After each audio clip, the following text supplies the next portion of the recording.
2 o'clock पे भी सुबह से ही इलेक्ट्रिसिटी नहीं थी। शुक्र है अल्लाह का कि अभी अवेलेबल होगी तो हम क्लास को कर पा रहे हैं। Before starting the class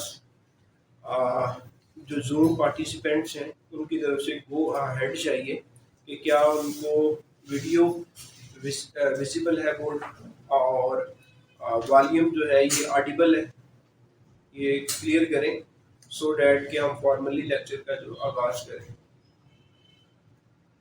ji dear zoom participants, आप चैट बॉक्स में हमें मैसेज कर दें और so that we can start our class. Okay जी, देन इट्स गुड। अच्छा जी, आप लोगों की जो आप लोगों ने एफपीएससी के ऊपर फॉर्म सबमिट किए हैं वो किस डेट से किस डेट तक किए हैं आप लोगों ने, कोई याद कर सकते हैं? लास्ट डेट 16 लास्ट 16 अगस्त और अराउंड हमने मेरा ख्याल है 7 अगस्त को हमने एक इंट्रोडक्टरी सेशन किया था मैंने, और इंट्रोडक्टरी सेशन में हमने सिलेबस के बारे में डिस्कस किया कि कौन सा सिलेबस होगा, और सिलेबस जो है वो अब अल्हम्दुलिल्लाह एफपीएससी की वेबसाइट पे अपलोड हो चुके हैं, जो कि हमने ग्रुप में शेयर भी कर दिए। हाँ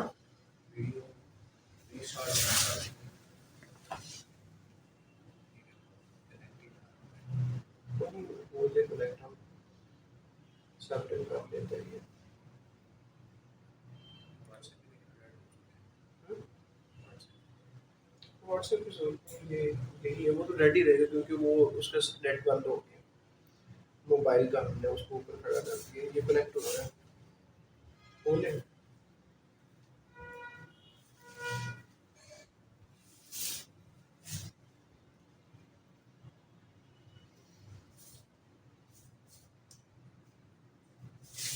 इसको हम पास कर रहे हैं उतनी देर के लिए।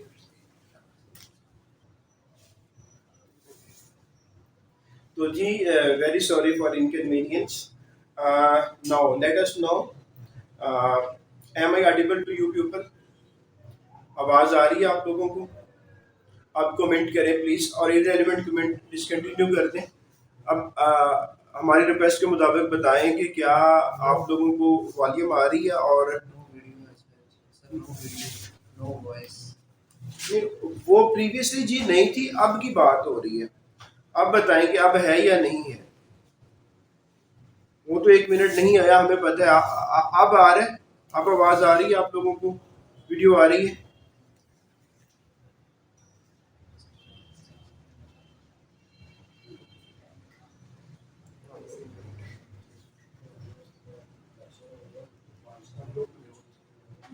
और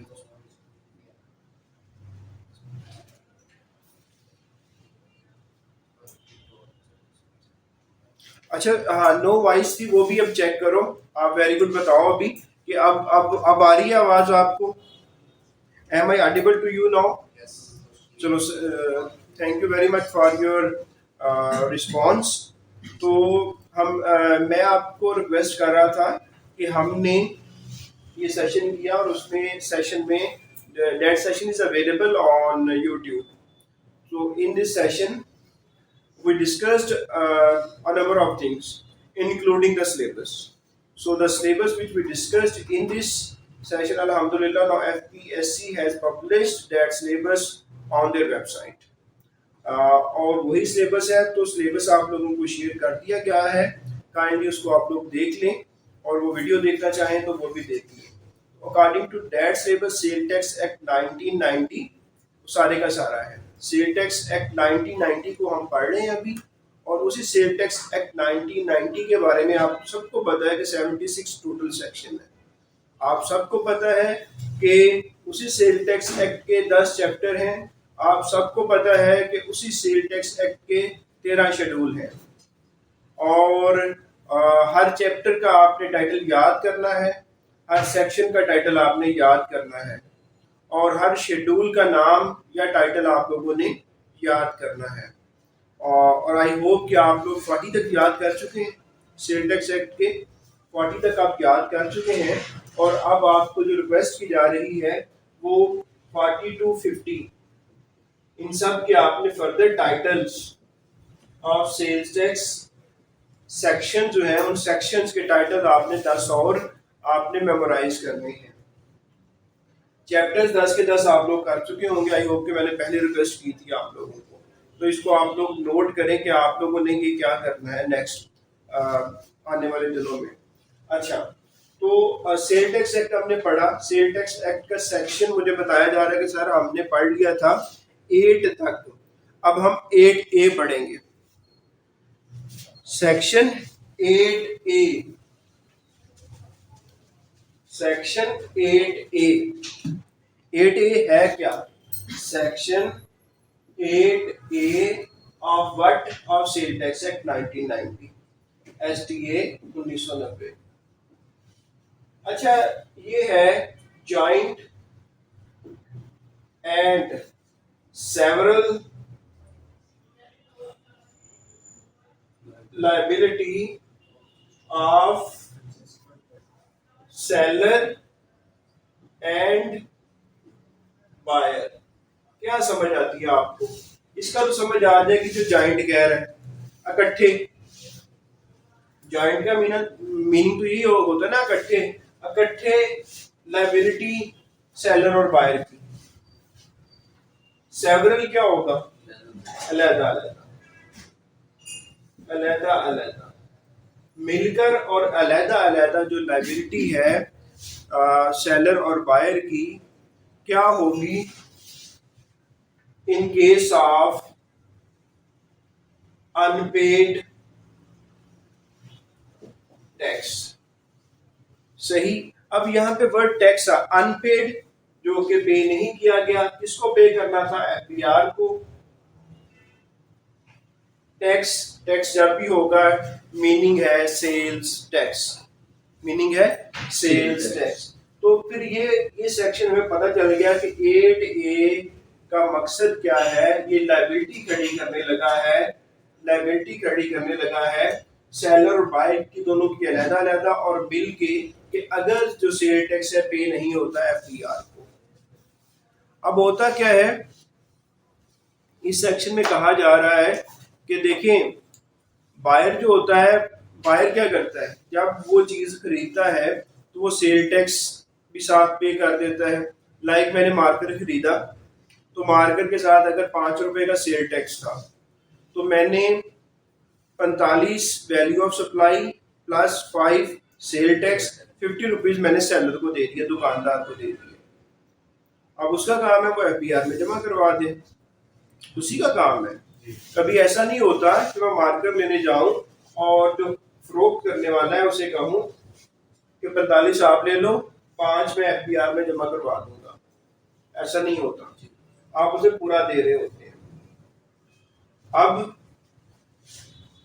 कहते हैं आप बायर हो, आप खरीदार हो, आप ऐसा कर रहे हो, ठीक है, लेकिन जब आप बाय करने जा रहे हो तो आपको शक पड़ गया, यू आर इन डाउट कि ये जो सेलर है ये बेच के ये जो 5 रुपए खा जाता है, ये फ्रॉड वगैरह कर जाता है।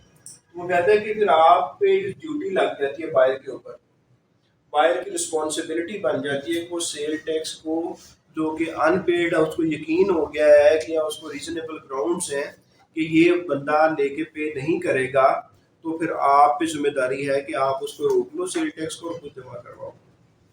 ठीक, ये सारी की सारी बात हो रही है और इस सेक्शन में कोई बात नहीं हो रही।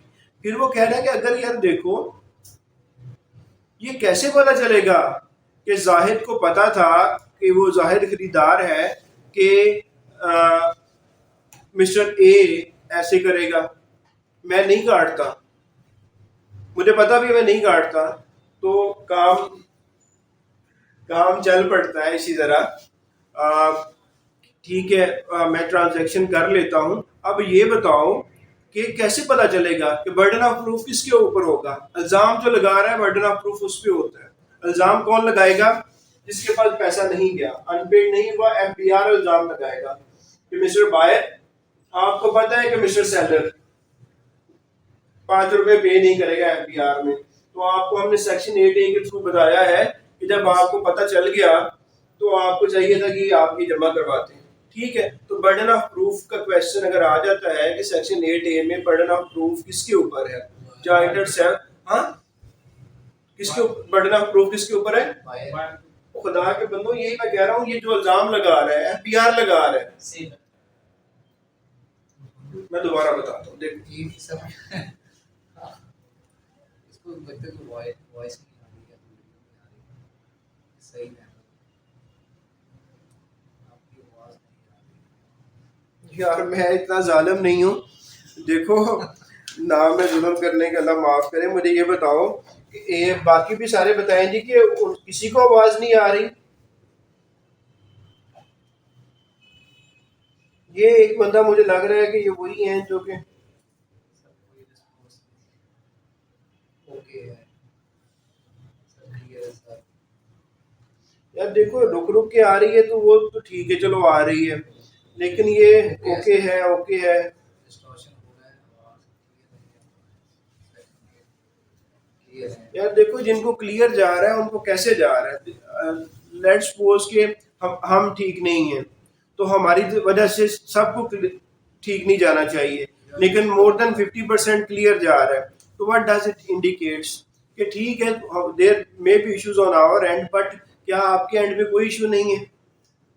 और अगर आपके एंड पे इशू है और आप एक उन 2-3 स्टूडेंट्स में शामिल हैं जो कि बलूचिस्तान के दूर दराज इलाकों में रह रहे हैं, तो मैं आपको रिक्वेस्ट कर रहा हूँ कि अपनी थोड़ी सी लोकेशन चेंज करो। आप कहते हो सर हम 30 से 40 किलोमीटर कैसे जाएं, तो मुझे बताओ कि मैं यहाँ से आपको कैसे पहुँचाऊँ। फिर मैंने आपको ये भी कहा कि आपके जो उधर कोई ऐसे लोग होंगे जिनका PTCL लगा होगा, उनको रिक्वेस्ट कर लें जाके। नहीं को मानता तो मैंने आपको कल ये भी कह दिया कि आप मेरी बात करवा देना, मैं रिक्वेस्ट कर दूंगा आपके भी यहाँ कि मैं उनसे बात कर लूँगा जो भी होंगे। तो आप फिर हम जुल्म तो नहीं कर रहे आपके साथ। ये हमने पहले भी बताया है, जब हमने ऐड दिया उसमें भी लिखा कि हम जूम पे क्लास लेंगे या फिजिकल क्लास लेंगे। अगर तो हमने नहीं बताया और हम ऐसा कर रहे हैं फिर तो वाकई हम जुल्म कर रहे हैं। लेकिन अगर हमने आपको पहले चीज़ें क्लियर करके फिर हमारी और आपकी क्लास स्टार्ट हुई तो फिर आप ये ऐसा नहीं कह सकते, और फिर आप इस तरह पब्लिकली कह रहे हैं कि जिस तरह हम आपके साथ बहुत गलत कर रहे हैं, और अगर आपको रिमूव कर दिया गया तो फिर आप रोना शुरू कर देंगे। ये ऐसी बात नहीं करते। ये शायद मेरे ख्याल से ये वही स्टूडेंट है जिन्होंने मैंने, और इनको ये भी हम लोगों ने मैंने इन 2-4 स्टूडेंट्स हैं जिनके लिए इशू है, उनको दोनों ग्रुप्स में अलाउ किया हुआ है कि जो इस तरह दूर हैं, जो एक से नहीं सुन सकते, वो दूसरे ग्रुप में ऑटोमेटिकली ज्वाइन कर लें।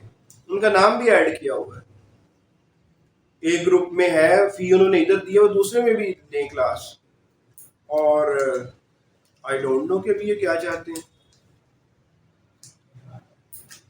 नो डाउट कि आप ऐसे इलाके से आपका ताल्लुक है जहाँ पे इश्यूज हैं, लेकिन अब देखें हम भी क्या करें। चलें वो हेड करें जी। अच्छा, तो ये सारा यार ये 8A के बारे में बात हो रही थी। देखो 2 पार्टीज तो पक्की हैं, एक बेचने वाला और एक खरीदने वाला। अब हुआ क्या कि जो बेचने वाला है वो बंदा ठीक नहीं है, वो सेल टैक्स इकट्ठा करता है और खा जाता है। खरीदार को पता चल गया तो खरीदार की जिम्मेदारी है कि सेल टैक्स वाले पैसे उसे ना दे, वो अपने पास रखे और FBR को खुद जमा करवा दे। ये सेक्शन ये कह रहा है। लेकिन खरीदार भी उससे मिला हुआ है, खरीदार उसको देता जाता है, वो खाता जाता है। FBR को पता चल जाता है कि ये 2 नंबरी हो रही है, कलूजन हो रहा है। जब मिली बगल से काम हो रहा होता है तो कहते कलूजन हो रही है। ठीक है, तो FBR कहता है कि ठीक है सेलर तो नहीं पे कर रहा, मिस्टर बायर क्या तुम्हारी जान छूट गई है? नहीं छूटी, क्योंकि 8A में मैंने तुम्हें कह दिया है कि ये सेलर इस तरह का है। जब सेलर इस तरह का होगा तो बायर जो है वो सेल टैक्स उससे नहीं देगा बल्कि FBR को देगा। तो ये जब FBR ने कह दिया कि पैसे दो, तो FBR को साबित करना पड़ेगा कि बायर को पता था। तो बर्डन ऑफ प्रूफ यहाँ पे किसके ऊपर है? FBR पे ये बात हो रही थी। ठीक है, तो ये वो पूछ लेगा कि 8A में जॉइंट एंड सेवरल लायबिलिटी में बर्डन ऑफ प्रूफ किसके ऊपर है? वो सेलर के ऊपर है। आप लोगों को इसलिए देने चाहिए ताकि साथ साथ 10-10 बंदे रिकॉर्डेड लेक्चर लें और आपस में एंजॉय करें, या आप लोगों को दिए जाए एक बंदे को और वो आगे बेच ले, इसलिए देने चाहिए। और हमारे पास प्रूफ भी हैं कि 10,000 रुपये फीस लेके इधर से ले रहे हैं और आगे 4,000 के बेच रहे हैं, इसलिए देने चाहिए।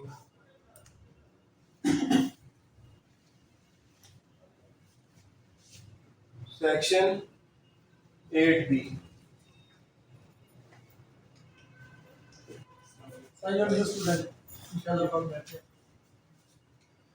रजिस्टर ले आओ जाके नीचे से, रजिस्टर और पेंसिल, एक रजिस्टर और पेंसिल नीचे से ले आए। एडजस्टेबल इनपुट टैक्स, सुन नहीं क्या कहते हैं। अच्छा, एडजस्टेबल इनपुट टैक्स। अच्छा, एडजस्टेबल, ये देखो इनपुट टैक्स का तो हमें पता है, ये क्या है, जब हम लाइबिलिटी को मालूम कर रहे होते हैं, एक टैक्स होता है आपकी लाइबिलिटी को कम कर रहा होता है, वो इनपुट टैक्स होता है। इनपुट टैक्स की पैदाइश कहाँ से होती है? ये पैदाइश होती है जी कि जब आप चीज़ें खरीदते हैं या आप इंपोर्ट करते हैं, इंपोर्ट करते हुए आप एक टैक्स पे करते हैं सेल टैक्स की बात में, वो क्या होता है? इनपुट टैक्स होता है। तो अब बात हो रही है एडजस्टेबल इनपुट टैक्स, कौन से वाला इनपुट टैक्स जो कि आप एडजस्ट कर सकते हैं, और वो है सेक्शन 8B, इसके बारे में बता रहा है। कहते हैं कि आपने लेट्स सपोज कि आपने 1 लाख की परचेजेस की, 1 लाख की परचेजेस की आपने, और परचेज करते हुए 17% के हिसाब से टैक्स दिया, तो कितना बन गया जी? 17,000। 17,000 ये आपको, जब आप परचेज करते हुए टैक्स पे कर रहे होते हैं, तो ये आउटपुट होता है, ये इनपुट होता है? इनपुट होता है।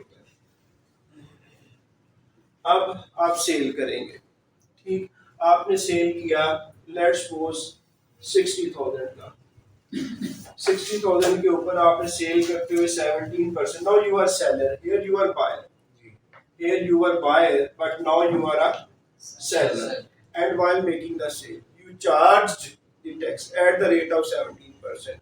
What will be the amount of sale tax? Please calculate 60,000 multiplied by 0.17. What will be the result?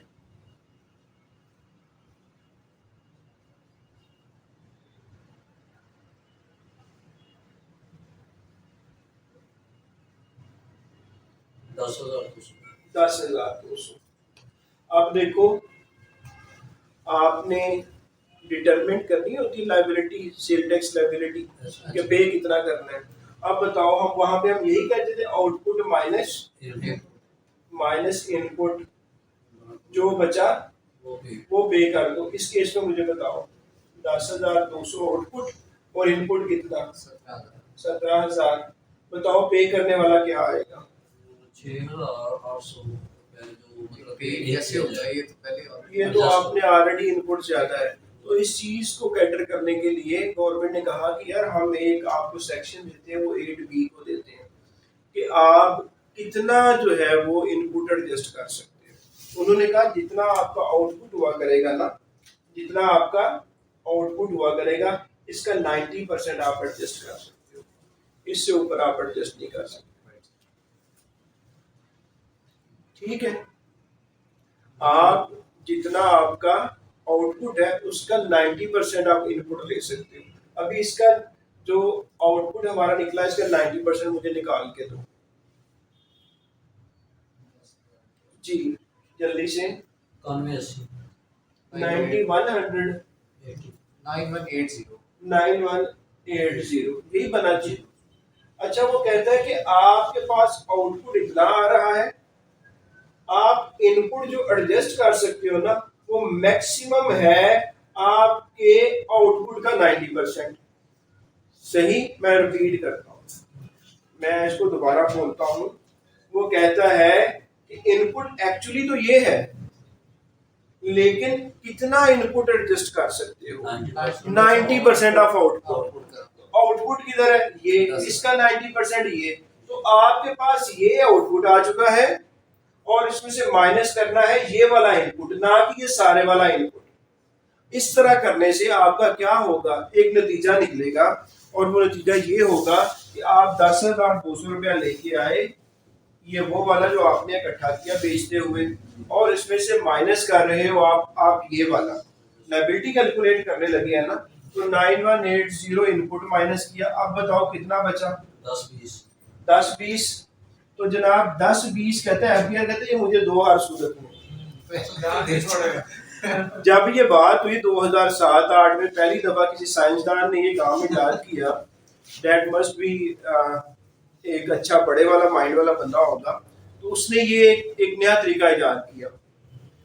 ठीक है, तो क्योंकि गवर्नमेंट को पैसों की जरूरत है, तो गवर्नमेंट कहती है ये इनपुट इकट्ठा किए जाते हैं, गेम चलाए रखते हैं, हमें समझ ही नहीं आती, और ये इनपुट इनपुट इनपुट आउटपुट आता नहीं, इनपुट होता रहता है। तो उन्होंने कहा कि हम इस तरह करते हैं कि आउटपुट का 90% इनपुट कर लेते हैं और बाकी जो एडिशनल होगा उसे कैरी फॉरवर्ड कर लूँ, अगले अगले पीरियड में ले जाओ, अगले पीरियड में ले जाओ। ये वाला नहीं हो सका ना क्लेम। अब देखो 9180 क्लेम हो गया, बाकी टोटल इनपुट था 17,000 और 9,180 का डिफरेंस बताओ कितना है? 17,000 हमारा एक्चुअल इनपुट था, एक्चुअल इनपुट कितना था?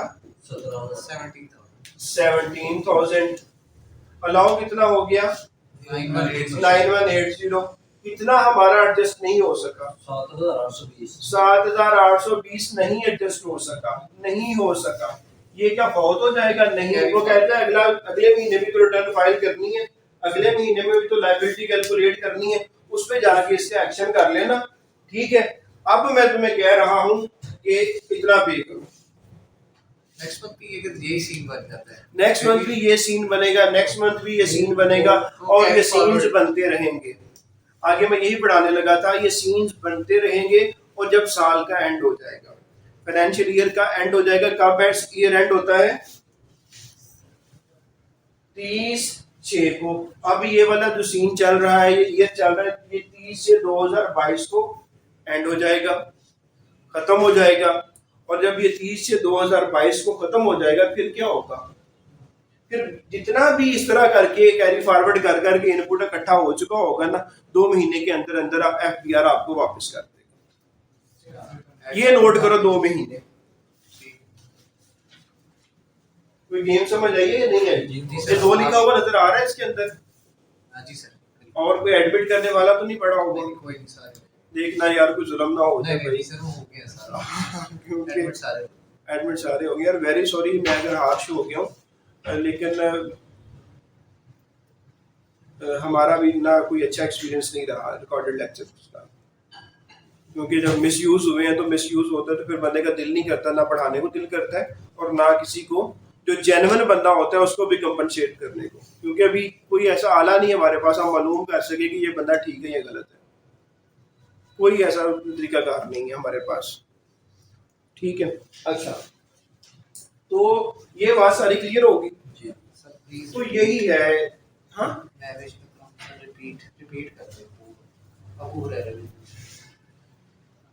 देखना आगे भी बढ़ने दो, इसको रिपीट ही करवाते रहोगे। चलो मैं आई रिपीट जी। देखिए सेक्शन 8B क्या कहता है? Adjustable input tax. कि जो इनपुट टैक्स है आपका, ये वाला हमने ये वाला कहाँ से लिया था? हमने हाइपोथेटिकली कहा था कि फर्ज कर लेते हैं, मान लेते हैं कि हमने 1 लाख की परचेजेस की और 1 लाख पे हमने जो स्टैंडर्ड रेट ऑफ टैक्स पे किया 17%। जब खरीदार बायर खरीदते हुए टैक्स पे करता है, जैसे सेल टैक्स में कह रहा हूँ, तो जो टैक्स पे करता है वो इनपुट टैक्स बन जाता है। अब इस इनपुट टैक्स के साथ क्या सलूक करना है, क्या इसके साथ अमल करने हैं, उसके लिए ये वाला सेक्शन। फिर उसने खरीदा, खरीद के आगे बेचने चला गया, महीने के अंदर सिर्फ 60,000 का माल बिका, हो सकता है कुछ ना बिके, तो उसका 60,000 का बिक गया। बेचते हुए उसको बाउंड है कि वो रजिस्टर्ड पर्सन है, टैक्सेबल सप्लाई करे, तो टैक्सेबल सप्लाई करते हुए सेल टैक्स चार्ज करे। उसने चार्ज किया, पता चला 10,200 रुपया मैंने सेल टैक्स का इकट्ठा कर लिया लोगों से। अब महीने के एंड पे आपने सेल टैक्स लायबिलिटी नहीं कैलकुलेट करनी होती है, आउटपुट माइनस इनपुट। आउटपुट ये रखा और माइनस करने के लिए आ गया इनपुट। इनपुट बड़ा था, आउटपुट कम था। इसी चीज को हिला के रखने के लिए ये सेक्शन बना हुआ था। उन्होंने कहा कि सारे का सारा इनपुट ना माइनस करो, आउटपुट का मल्टीप्लाई करो 90%। तो जितना आउटपुट बन रहा है ना, ये 90% आ रहा है, उसके बराबर इनपुट क्लेम कर, और जो 10% आउटपुट का बच रहा है ना, वो FPR पे जमा करो। आप कहते हो यार ये मेरे साथ क्या हो गया, मेरा तो 17,000 रुपया था और उसमें इतना अलाउ कर रहे हो, बाकी मैं कहाँ लेके जाऊँ? उसने कहा कैरी फॉरवर्ड कर लो, करते जाओ करते जाओ करते जाओ, और जब साल खत्म हो जाए तो अगर फिर भी कुछ अनएडजस्टेड बच गया हो तो 2 महीने के अंदर मैं तुम्हें वापस कर दूंगा। ये है सारे का सारा। जब साल खत्म हो गया, ये यहाँ पे खत्म हुआ, इसके 2 महीने के अंदर अंदर मैं आपको दे दूंगा। ठीक हो गया। अच्छा, आगे अगर इसके अंदर कोई एक तो मोटे पॉइंट रह गया तो मैं आपको बता देता हूँ।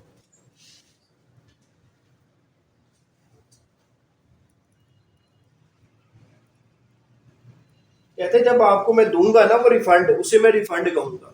आपके जो पैसे साल के इकट्ठे हो गए, जब मैं तुम्हें देने लगूंगा तो उसका नाम क्या रखा जाएगा? इनपुट का क्या होगा? वो रिफंड।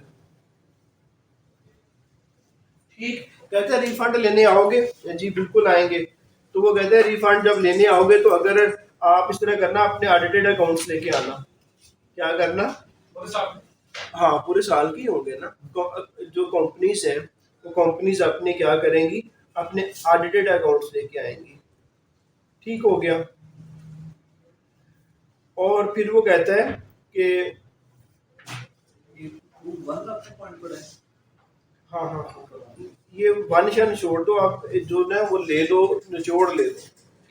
ठीक है, जो जो इसमें जिस्ट है ना, जो क्रक्स है, वो मैं आपको बता रहा हूँ।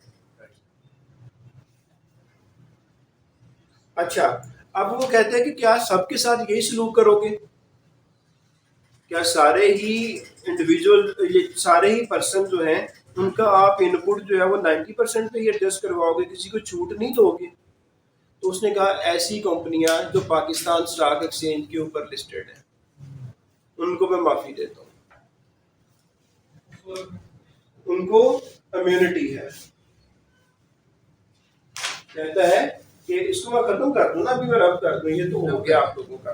तो ऐसी कंपनियां जो कि पाकिस्तान स्टॉक एक्सचेंज के ऊपर रजिस्टर्ड हैं, उनको माफी हासिल है। जाना चाह रहे हैं? अच्छा, तो मैंने कहा ये ले आगे। अच्छा, तो जो कंपनियां, और आपको पता है ये वही कंपनी होगी, पब्लिक लिमिटेड कंपनी जो होगी, ये वो कंपनी है जो कि पाकिस्तान स्टॉक एक्सचेंज पे उन पे 90% वाला जो एक इन्फोर्स किया गया है वो नहीं लगेगा। और कोई इसमें अगर मोटा पॉइंट है?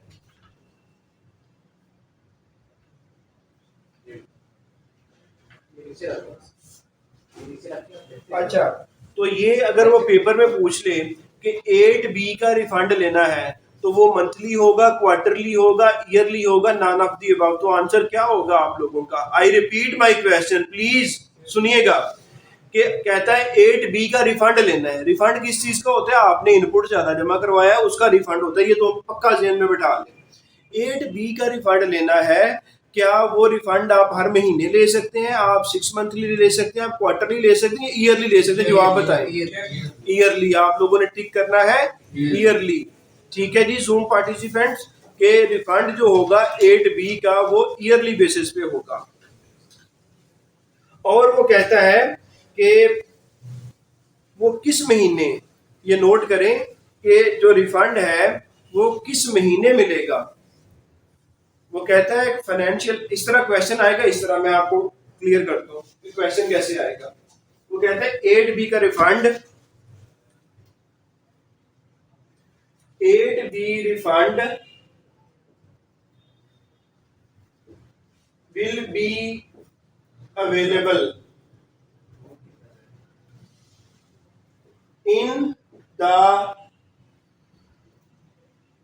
first month of end of financial year, second month of in the second month of the end of the financial year, third month of the financial year, fourth। Answer क्या होना चाहिए? नहीं जी, मैं रिपीट करता हूँ, कि 8B का refund मिलने जा रहा है, ये मिलेगा, अवेलेबल हो जाएगा आपको in the first month of the end of the year, second, third, fourth. जी, कब होगा? सेकंड। तो आपने कहना है कि in the second month of the end of the financial year. बात बनी जी। ये पूछेगा। एक मैंने अभी आपको बताया कि वो रिफंड किसकी मंथली होगा, एनुअली होगा, क्वार्टरली होगा, वो आपको बता दिया। फिर 8B किस पे नहीं लगेगा, एक मोटी सी बात वाली बता दी कि पाकिस्तान स्टॉक एक्सचेंज के ऊपर जो लिस्टेड है उनको नहीं मिलेगा। और अच्छा, अभी जाने तो नोट कर लो आप। अच्छा, फिर वो ना कहता है कि जो है वो बिजली से चलने वाली गाड़ियां, उनके बारे में एक अलग तरीके का आश्रम में काम करवा रहा है। ऐसी हैं इलेक्ट्रॉनिक व्हीकल्स हैं, ये कॉन्सेप्ट है आप लोगों को? जी, मौसम ने कॉल में वायदा किया। इसमें जापान। हाँ, पाकिस्तान जो है वो बड़ा बेनिफिट दे रहा है। आजकल हम जुनूनी हैं, जिस काम पे लग जाते हैं उसी तरफ लग जाते हैं। लाइक गाड़ी को सीएनजी पे किया तो जुनूनी थे सीएनजी पे लेके सारा, और बाद में पता चला नहीं कि अब अपने इस्तेमाल के लिए गैस बाहर से मंगवा रहे हैं। ठीक है, अगर उसी गैस को कोई आप सही तरीके से यूटिलाइज करते, गाड़ियों में जला के खत्म ना कर देते, आपकी इंडस्ट्री चलती रहती। अभी इंडस्ट्री बंद पड़ी हुई कि कतर से गैस आएगी, इंडस्ट्री चलेगी, अदरवाइज नहीं चलेगी। ये है हमारा कि सब हर चीज को, इवन के लोगों ने मोटरसाइकिलों को भी स्टार्ट कर लाना शुरू कर दिया कि चलो गाड़ियां तो बन गई हैं, मोटरसाइकिल भी कर लेते सीएनजी के ऊपर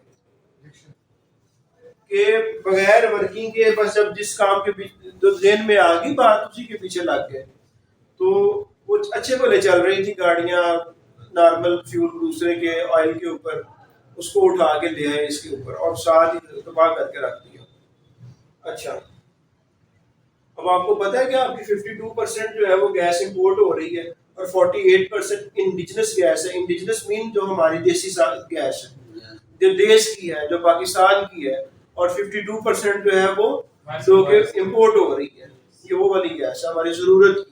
और आने वाले दिनों में अल्लाह ना करे कि अगर कोई नए वैन, बड़े वाले नहीं मिलते, छोटे छोटे तो मिल रहे हैं, बड़ा रिजर्व नहीं मिलता, तो ये बाहर वाली परसेंटेज बढ़ेगी और अंदर वाली कम होती जाएगी। और आने वाले दिनों में गैस की जो आप 200-300 रुपए में मंथली बिल आता है, ये 200-300 नहीं आएगा, बल्कि बिजली से ज्यादा होना शुरू हो जाएगा, क्योंकि होगी नहीं। जो चीज होगी नहीं तो वो महंगी होगी। हाँ, वो वही इकोनॉमिक्स वाला कॉन्सेप्ट आ जाएगा। तो हाँ, तो वो गाड़ियां की बात हो रही है, इलेक्ट्रिक व्हीकल। इलेक्ट्रिक व्हीकल कहते हैं इलेक्ट्रिक व्हीकल के ऊपर आपको इनपुट है। अच्छा, इन पे ना रिड्यूस रेट लगता है, 17% नहीं लगता। तो इलेक्ट्रिक व्हीकल पे आपने इनपुट कर लिया, फिर आपने बेचा, आउटपुट हो गया। आपका इनपुट ज्यादा था, आउटपुट कम था, तो आप रिफंड लेने चले जाएंगे। कहता है कि इनको मैं नहीं दूंगा, इनको रिफंड नहीं मिलेगा, बस उनकी मर्जी। ये नोट कर लो कि इलेक्ट्रिक व्हीकल वाले जो हैं उनका रिफंड जो है वो नहीं होगा। उनका इनपुट जो है वो आउटपुट के हिसाब तक पास होगा। ठीक है, अब इनपुट ज्यादा बन गया, आउटपुट कम है, तभी रिफंड होता है ना। कभी आउटपुट ज्यादा और इनपुट कम, वो रिफंड होता है? उतना एडजस्ट हो जाएगा, उससे आगे कुछ भी नहीं होगा, आगे 0-0 होगा। कैरी फॉरवर्ड भी नहीं होगा सर? रिफंड की बात हो रही है, तो कैरी फॉरवर्ड करते जाओ। अगर लेट्स सपोज है, मैं देख लेता हूँ, मेरा नहीं ख्याल कि उसने कैरी फॉरवर्ड का जिक्र भी किया है। जो मिलना ही नहीं है तो जितना मर्जी करे। हाँ, ठीक है जी। आप दोनों चीजें नोट कर लो कि ना तो इसको रिफंड होगा, no refund, no carry forward, दोनों नोट कर लो। No refund, no carry forward. फिर आगे बात चली जी, आगे क्या फरमाते हैं ये।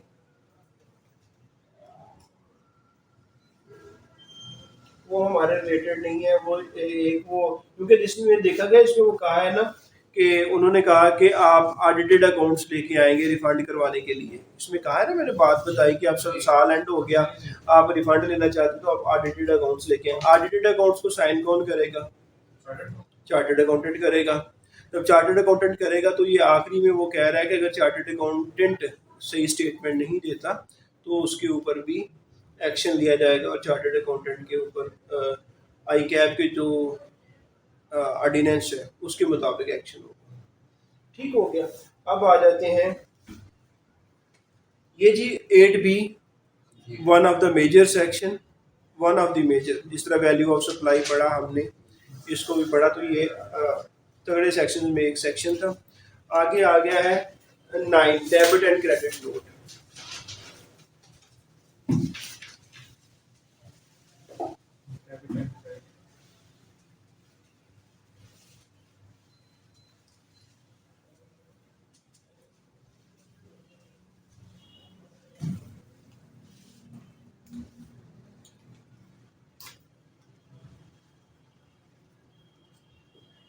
डेबिट एंड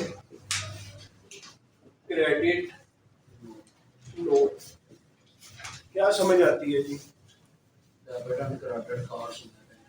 हाँ, तो ये जो अकाउंटेंट है ना, उनको तो पता चल रहा है कि डेबिट क्या होता है और क्रेडिट क्या होता है। जो मेरे स्टूडेंट लॉ के हैं, जो इकोनॉमिक्स के हैं, जो स्टैट के हैं, वो परेशान हो गए होंगे कि ये क्या है। तो आपने परेशान नहीं होना, हम इसको पेपर पॉइंट ऑफ व्यू से डिस्कस कर लेते हैं कि हम आपको जर्नल एंट्रियां नहीं करवाने जा रहे, ठीक है, हम आपको आगे टी अकाउंट नहीं बनाने जा रहे कि आपकी परेशानियों में इजाफा करें।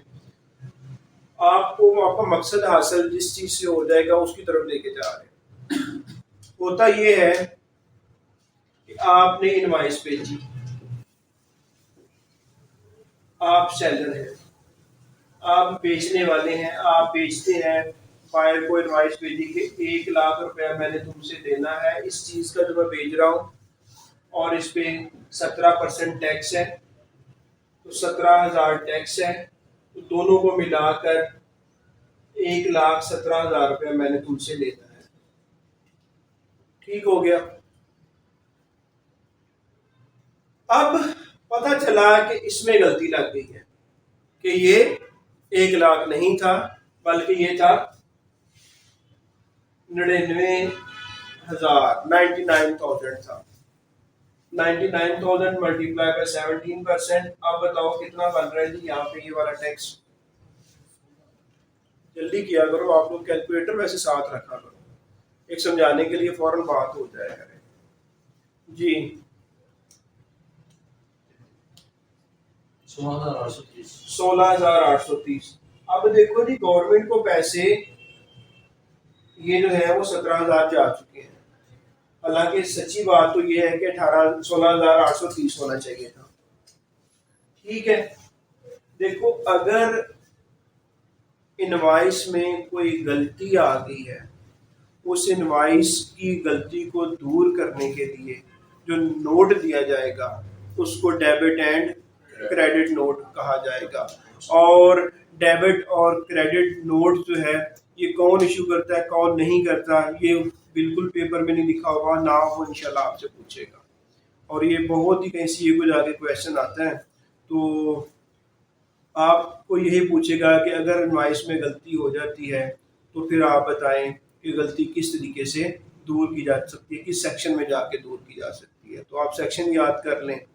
आपसे वो कहते हैं डेबिट नोट से हो सकती है, क्रेडिट नोट से हो सकती है, बोथ ऑफ दी अबव हो सकती है, नॉन ऑफ दी अबव, तो आप बोथ ऑफ दी अबव कहेंगे। बात ठीक है जी। तो ये डेबिट एंड क्रेडिट नोट का इस्तेमाल यही है कि आपने करेक्शन करनी है। करेक्शन करने के लिए जो टूल आपके पास अवेलेबल है उस टूल का नाम डेबिट और क्रेडिट नोट है। अगर इससे हम आगे जाएंगे तो हमारे पास जल्द जाएंगे। तो इसमें ये भी तो पूछ सकते हैं कि ये डेबिट नोट है या क्रेडिट नोट है? नहीं, मतलब अगर हम ज्यादा वो नहीं, कभी भी नहीं जाएगा वो। हाँ, चलो जी। ये छोटा सा सेक्शन था। हाँ, बस बता दें, बस आप देख लें।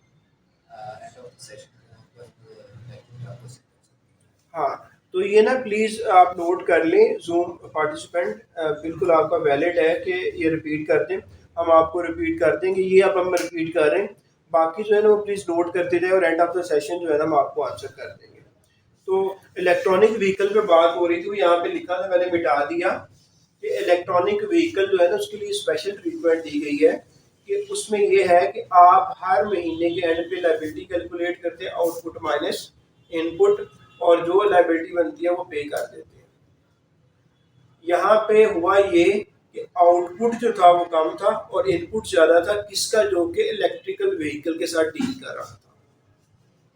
तो बताओ कि क्या वो रिफंड ले सकता है? तो आंसर था नो, इलेक्ट्रिक व्हीकल वाला इनपुट का रिफंड नहीं ले सकता। क्या वो कैरी फॉरवर्ड कर सकता है? वो कैरी फॉरवर्ड नहीं कर सकता। ये उसका आंसर है जो आप रिपीट करवाना चाह रहे हैं। आगे जी, हाँ, तो एक बात है जी कि नया सेक्शन है, section 10, refund of input tax.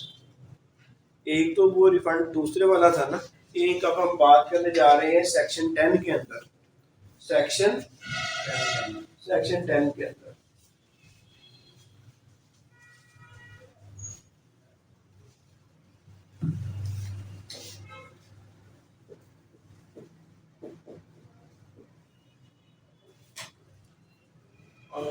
Input tax, input tax है उसका रिफंड। अच्छा, क्या सारी सप्लाईज लोकल हो रही होती हैं? पाकिस्तान से बाहर भी सप्लाई की जाती हैं, और पाकिस्तान से बाहर जो जा रही होती हैं तो उसको एक्सपोर्ट कहा जाता है। तो एक्सपोर्ट के ऊपर टैक्स लग रहा होता है आउटपुट।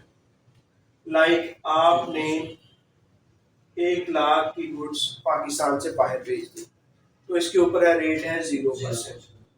तो इसका मतलब है सेल टैक्स 0 चार्ज किया आपने, और आपने जो एक्चुअल वैल्यू थी वो 1 लाख थी, तो आपने बाहर से 1 लाख लिया।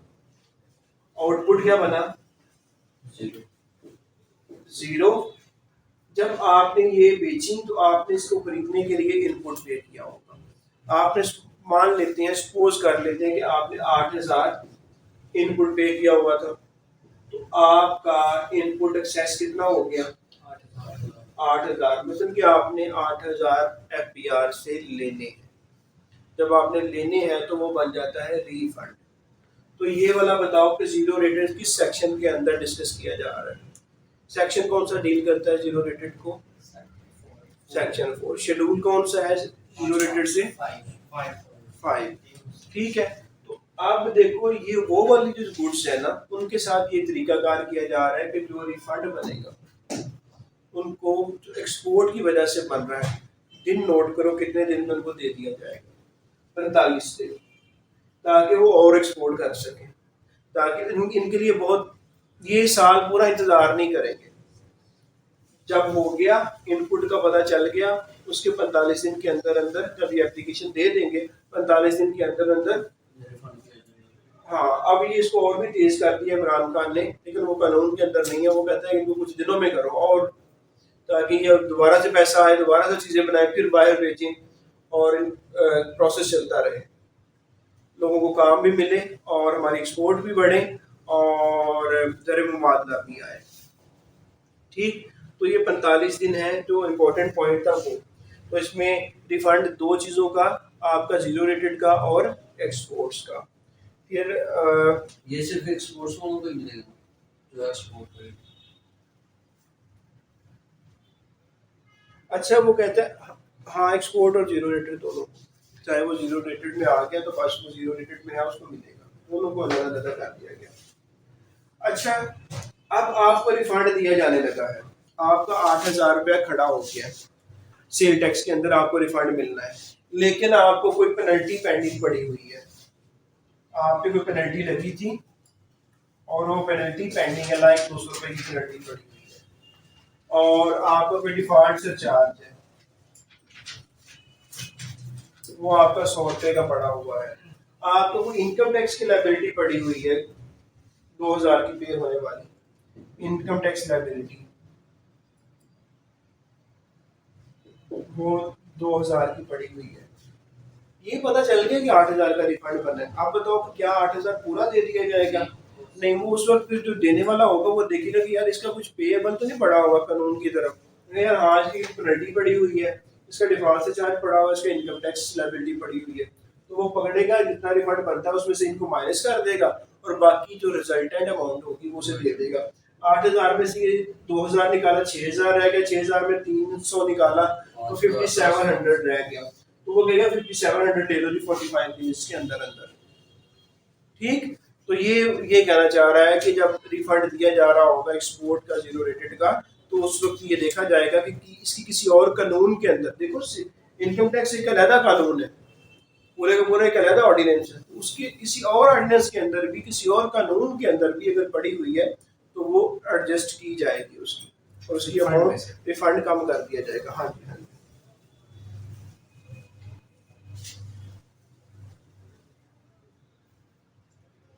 फिर ये हुआ कि वो कहता है कि यार कुछ लोग, देखो हर जगह पे अच्छे और बुरे लोग होते हैं, ठीक, तो कहते हैं कि कुछ अच्छे लोग नहीं हैं, उन्होंने ये वाला किया कि ये वाला बनता नहीं था, उन्होंने रिफंड क्लेम कर लिया। जब प्रोसीडिंग स्टार्ट हुई पता चला ये तो 2 नंबर ही कर है, इसका तो बनता ही नहीं था, इसका तो ना जीरो रेटेड था और ना एक्सपोर्ट वाली गुड्स थी, ये तो माशाल्लाह में फेंक रहा है और जीरो रेटेड भी नहीं है और एक्सपोर्ट भी नहीं है, तो इसके साथ क्या किया जाए, इसके खिलाफ कानूनी कार्रवाई होगी। और कानूनी कार्रवाई कितने दिनों में मुकम्मल होगी? 60 दिन के अंदर। ये वो पूछ सकता है कि ऐसा बंदा जो कि रिफंड गलत ले रहा है उसके खिलाफ कानूनी कार्रवाई होगी, और कानूनी कार्रवाई कितने दिनों में खत्म होगी? 60 दिन में। फिर वो कहता है कि ये 60 दिन में जो है वो अगर नहीं पूरी होती तो इसको एक्सटेंड किया जा सकता है। जी किया जा सकता है। कौन कर सकता है? कौन कर सकता है? एफबीआर कर सकता है, लेकिन एफबीआर के अंदर कुछ लोग काम करने वाले होते हैं, chairman FBR, chief commissioner, commissioner, additional commissioner, deputy commissioner, assistant commissioner, नहीं, फिर यहाँ पे लिख लो कम से कम एडिशनल कमिश्नर, एडिशनल कमिश्नर के बहुत कम दफा नाम आएगा, तो एक दफा आ गया, ये भी आ गया एडिशनल। इसको जब आप कल एफबीआर में इसको इस तरह लिखा करोगे एडीसीआईआर, इसको एब्रीविएट करके आप लोग कैसे लिखा करोगे? एडीसीआईआर, एडिशनल कमिश्नर इनलैंड रेवेन्यू। ठीक है, तो ये उसको बढ़ा सकता है, कहां तक बढ़ा के लेके जा सकता है? 120 दिन के ऊपर। कितने दिनों के ऊपर? 120 दिन के ऊपर। वो कहते हैं 120 दिन में भी काम नहीं पूरा हो सका, जो जो प्रोसीडिंग थी वो कंप्लीट नहीं हो सकी, अब क्या किया जाएगा? कहते हैं इसको बढ़ा के 9 महीने तक लेके जाया जा सकता है, अप टू 9 मंथ। अब कौन करेगा? 9 महीने तक किसके पास पावर है करने की? कमिश्नर को छोड़ के सीधा सीधा वो चला गया बोर्ड के पास, 9 महीने के पास लेके जाना है, तो फिर पावर किसकी है? बोर्ड की। तो 9 महीने पे लेके जाने के लिए पावर बोर्ड की है, 60 दिन पे है, और 120 पे लेके जाना है तो एडीसीआईआर, और एडीसीआईआर में एडिशनल कमिश्नर इनलैंड रेवेन्यू को कहता हूँ। रिफंड मिलेगा 45 दिन के अंदर। जब मिलने लगेगा तो वो जब भी अफसर दे रहा होता है वो उसी वक्त आईआरएस ओपन करता है, वो चेक करता है इसका कोई पेनल्टी तो नहीं पड़ी हुई, इसका कोई डिफॉल्ट से चार्ज तो नहीं पड़ा हुआ, इसकी इनकम टैक्स की कोई लायबिलिटी तो नहीं पड़ी हुई। जब वो इंश्योर कर लेता है, वो इंस्पेक्टरों को कहा करेगा यार इसका रिफंड करने लगे चेक कर लो इसकी पुरानी फाइलें खोल के कि इसके कोई पैसे हम एफबीआर की तरफ आने वाले तो नहीं पड़े हुए। आप देखोगे आपको सर इसकी तो पेनल्टियां लगी हुई हैं पिछले 2 साल में, ये माइनस करो, इसका इनकम टैक्स की लायबिलिटी थोड़ी सी एक्स्ट्रा बनाई है हमने, वो भी माइनस करो, फिर माइनस करने के बाद जो नेट अमाउंट होगी वो फिर उसको रिफंड कर दिया जाएगा। आगे है जी 10 मिनट की ब्रेक करो यार, 10 मिनट, सिर्फ 10 मिनट। अब टाइम क्या होगा इस पे एग्जैक्ट देखें कितना होगा? 3:38। तो हम इंशाल्लाह वापस आ रहे हैं 3 हाँ नहीं 3:50 पे आ जाओ, 38 7 मिनट की ब्रेक मार दी है, 7 मिनट, आप 3:55 पे आओ जी, एग्जैक्ट 3:55 पे हम रिज्यूम कर देंगे क्लास को। आज हम ब्रेक छोटी ले रहे हैं, 3:55 पे हम क्लास को रिज्यूम कर रहे हैं।